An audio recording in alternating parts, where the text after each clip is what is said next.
There's this video by Max Landis in which he explains his love for the character of Superman, which I found very interesting because before that I viewed the character mostly with derision. Landis explains that what makes Superman fascinating is that he never wanted his powers, he never seeked them out, nor did he train for them. He also never had any traumatic past that convinced him that he needed to use these powers for good. Superman is so ridiculously overpowered that most of his fights aren't so much contests as Superman trying to save his enemy from themselves. Superman is simply a man put in a position where no one on Earth could challenge his power, and as Landis puts it, he could either save the Earth or take it over. And what makes Superman fascinating is the fact that he decided to save it.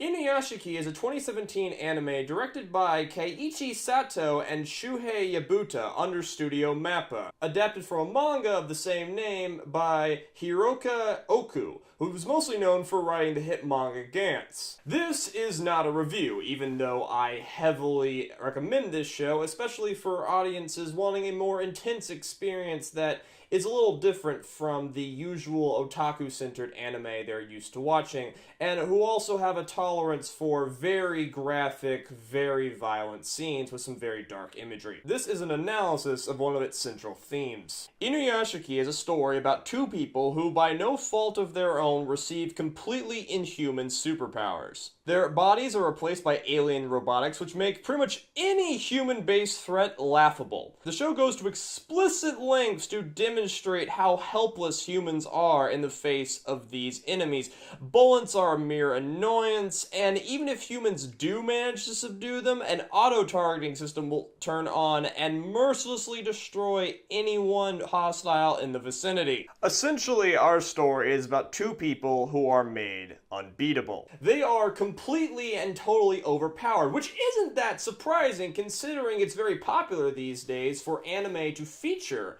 a protagonist who is incredibly overpowered, a character who most of the conflicts are laughable in terms of who is actually going to win. What separates Inuyashiki from its contemporaries, and I want to note that the manga came out at a time when this trope was also common, is that these works are traditionally escapist fantasies marketed for much younger audiences. In the vein of escapist fantasies targeted at young teenage boys, these shows traditionally feature a protagonist of the same age as them who is gifted with overwhelmingly powerful abilities that allow him to defeat pretty much any adversary quite easily, and this allows him to enjoy a life of intrigue and whimsy in a fantastical setting where he is surrounded by a myriad of beautiful women who, for some reason, all want to have sex with him. What immediately sets Inuyashiki apart, of course, is that its protagonist is a 58-year-old man, whom the first episode is dedicated to portraying as pathetic as possible. He is emasculated,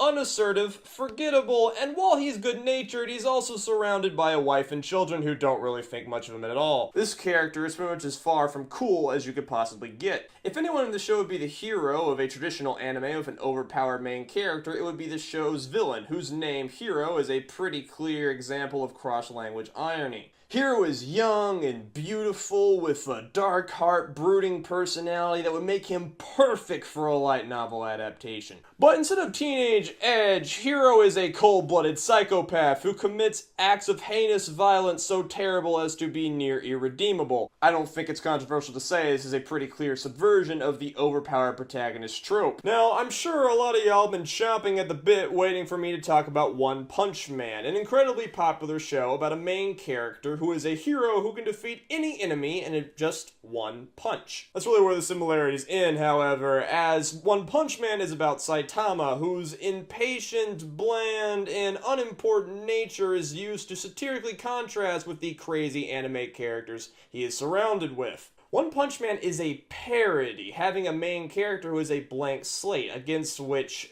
other characters can be easily compared. And while I think the show is brilliant, and I might even make a video about it one day, it doesn't actually have a lot thematically in common with Inuyashiki. Inuyashiki is really about a simple thought experiment.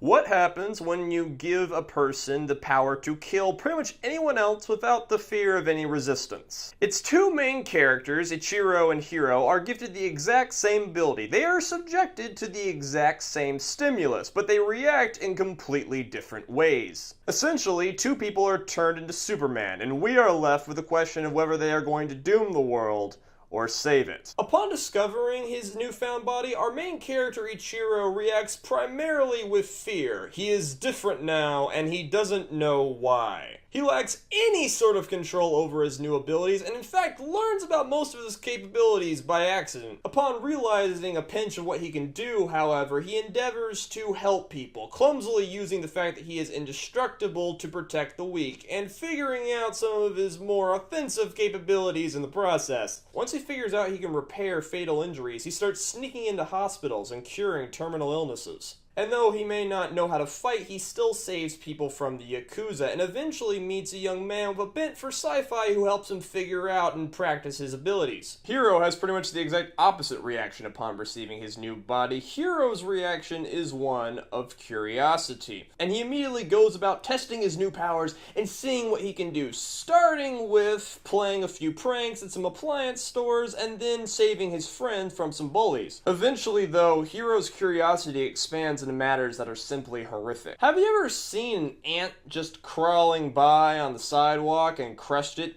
because you could?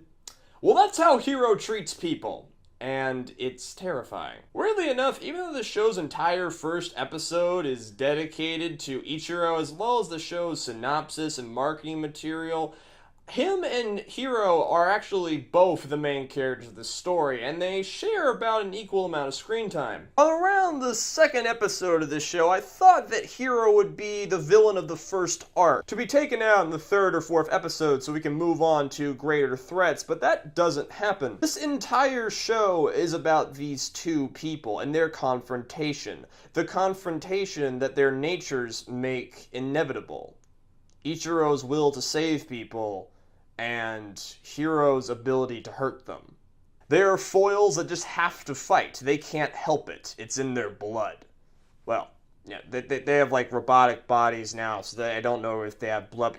It's a metaphor. So we have two people who receive the same stimulus but act in completely different ways, leading us to the question of why. Why does Hiro kill people because he's bored while Ichiro saves them at any opportunity? Hiro was not a serial killer at first, nor was Ichiro a crime fighter. It seems to suggest that these people would have always done what their superpowered selves do, it's just that before they lacked the opportunity. Hiro's friend insists that he used to be different and these powers have changed them, but he also has flashbacks to Hiro being antisocial as a child, and the news tells us that he used to torture small animals for fun, a sure sign of a burgeoning psychopath. No, my girlfriend is watching this, and she's a psych major, so she's insisting that I say that he has antisocial personality disorder because no one uses the word psychopath in medicine anymore. Are you happy? No.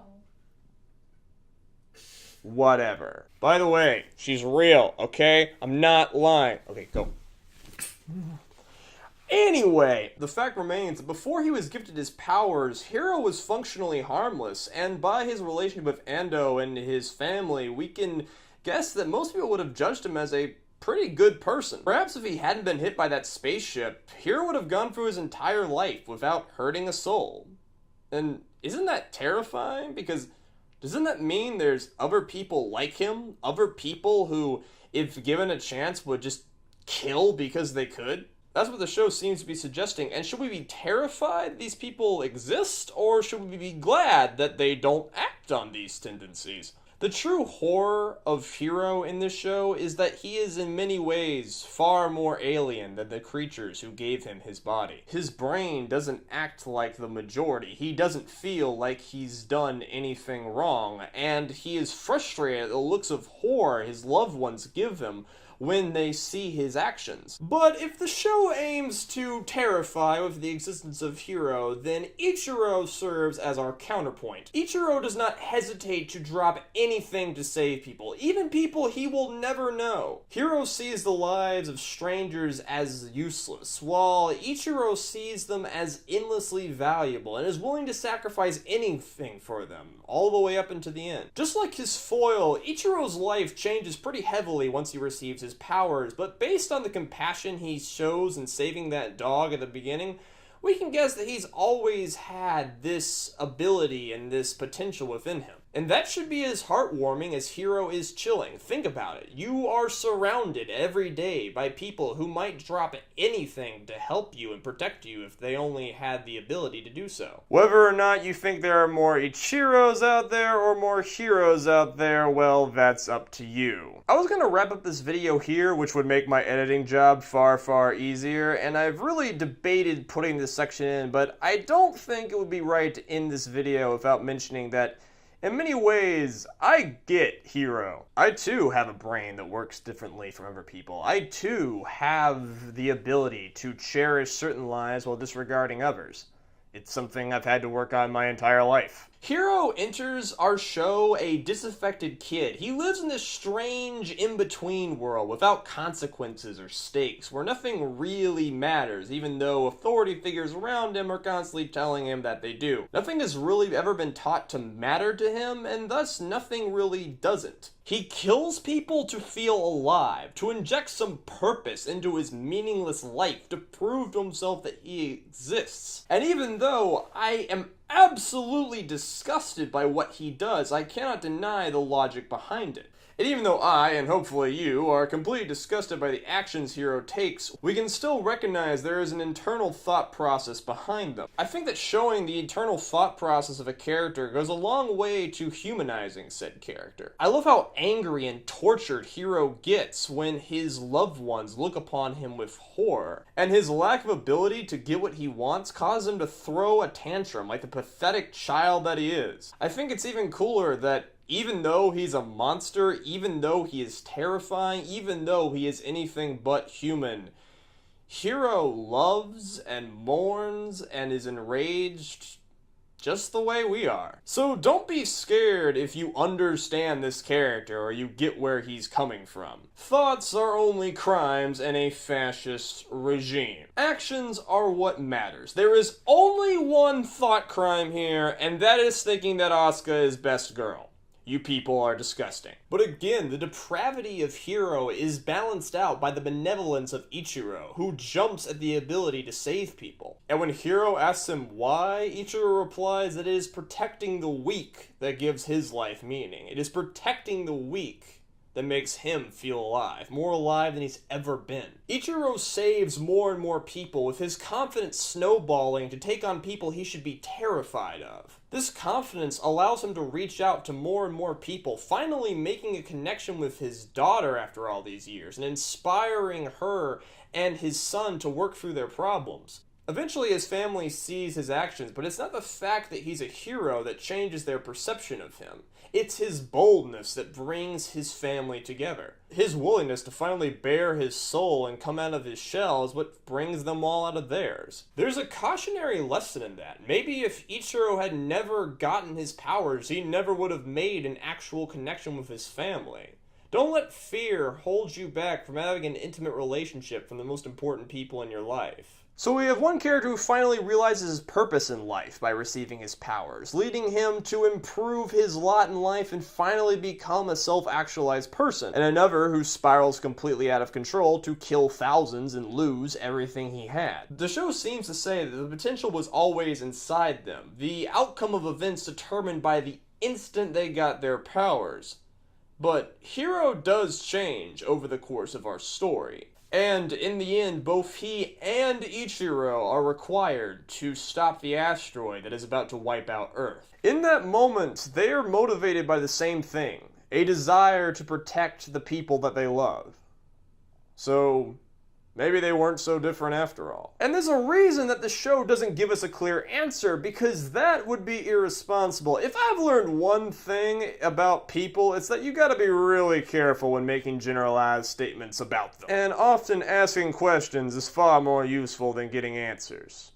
So ask questions. My final question to y'all is to take some time and think what would happen if you received these powers. Me, I'd probably spiral out of control and set up a dictatorship and rule Georgia that profits off the drug trade. Feel free to answer in comments. Best comment is gonna get this heavily annotated copy of The Great Gatsby. Follow me on Twitter for extra sprinkles. Subscribe if you would like to make my day. I assure you sometimes it is the only thing that keeps me going. Share this video around to boost this signal so someday my parents might love me, and y'all be good.